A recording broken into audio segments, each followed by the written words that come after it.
पश्चिम Asia एक बार फिर से युद्ध की आग में धधकता हुआ नजर आ रहा है। जहां एक तरफ अमेरिका ईरान का युद्ध भड़क चुका है, दूसरी तरफ करीब 10 साल के बाद एक बार फिर सऊदी अरब और यमन के अंसारुल्लाह यानी हुती आमने सामने दिखाई दे रहे हैं। रिपोर्ट्स के मुताबिक ईरान से लौट रहे अंसारुल्लाह प्रतिनिधिमंडल के विमान यमन में लैंड करने के दौरान टारगेट करने का दावा हुती विद्रोहियों की तरफ से किया गया है, जिसके बाद ये कहा जा रहा है कि एक बार फिर से सऊदी और दूसरी तरफ यमन के हुती विद्रोही आमने सामने आ चुके हैं। जानकारी के मुताबिक ईरान में आयोजित एक कार्यक्रम के बाद अंसारुल्लाह प्रतिनिधिमंडल एक विमान से यमन वापस लौट रहा था। इसी दौरान जब विमान लैंड करने वाला था, दावा है कि यमन के सना एयरपोर्ट की स्ट्रिप को सऊदी समर्थित यमन की सरकार ने उड़ा दिया, जिससे विमान लैंड न कर सके, और इसे लेकर अंसारुल्लाह ने आरोप लगाया कि उनके प्रतिनिधिमंडल को निशाना बनाया गया है। वहीं इस घटना के बाद यमन के हुती विद्रोही आग बबूला हैं और अनौपचारिक युद्ध विराम टूटने की धमकी दी जा रही है। इसके अलावा यमन में भारी नाराजगी देखने को मिली है। राजधानी सना में हजारों समर्थक सड़कों पर उतर आए, जगह जगह प्रदर्शन हुए और सऊदी अरब के खिलाफ नारे लगाए गए हैं। वहीं बताया जा रहा है कि हमले के बाद प्रतिनिधिमंडल के प्लेन को कहीं और लैंड कराना पड़ा।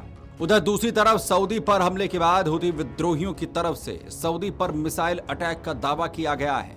अंसारुल्लाह ने दावा किया कि उसने सऊदी अरब के आभा इंटरनेशनल एयरपोर्ट को कई बैलिस्टिक मिसाइलों से निशाना बनाया है। संगठन के सैन्य प्रवक्ता याह्या सरी ने बयान जारी कर कहा है कि यह कार्रवाई सना एयरपोर्ट की घटना के जवाब में की गई है। उनके मुताबिक सभी मिसाइलें अपने तय टारगेट तक पहुंची हैं।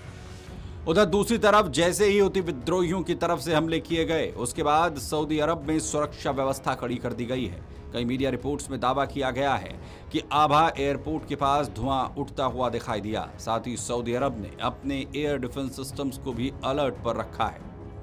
दूसरी तरफ अंसारुल्लाह ने सऊदी को धमकाते हुए कहा है कि जब तक यमन पर सैन्य कार्रवाई जारी रहेगी, तब तक जवाबी हमले किए जाएंगे, यानी कुछ और हमले भी अभी किए जा सकते हैं।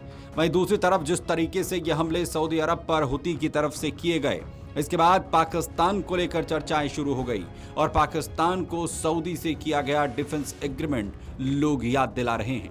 हालांकि पाकिस्तान के प्रधानमंत्री शहबाज शरीफ ने सऊदी अरब पर हुए हमलों की कड़ी निंदा की और कहा कि पाकिस्तान अपने भाई देश सऊदी अरब के साथ पूरी एकजुटता से खड़ा है। लेकिन उनके बयान में अंसारुल्लाह या हुती विद्रोहियों का नाम तक नहीं लिया गया। इसके बाद पूछा जा रहा है कि पाकिस्तान जो सऊदी पर हमले को पाकिस्तान पर हमला मानने की बात कह रहा था, क्या वो अब यमन पर हमला करेगा या सिर्फ कड़ी निंदा से काम चलाएगा?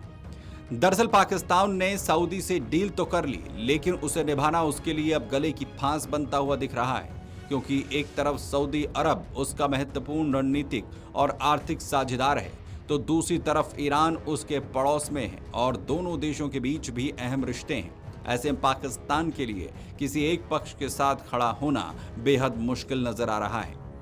जाहिर है पिछले साल ही दोनों देशों के बीच रक्षा सहयोग को लेकर पाकिस्तान और सऊदी ने डील की थी। इसमें दावा किया गया था कि सुरक्षा सहयोग को मजबूत किया जाएगा और पाकिस्तान के सैनिक सऊदी अरब की सुरक्षा व्यवस्था में महत्वपूर्ण भूमिका निभाएंगे।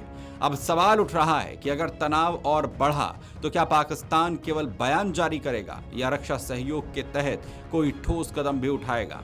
वहीं दूसरी तरफ दावा यह भी है कि सऊदी नेतृत्व और अमेरिकी प्रशासन के बीच लगातार बातचीत चल रही है और ऐसे में माना जा रहा है कि पश्चिम एशिया में बढ़ते तनाव को देखते हुए अगर और हालात बिगड़ते हैं तो अमेरिका सऊदी के साथ आ सकता है।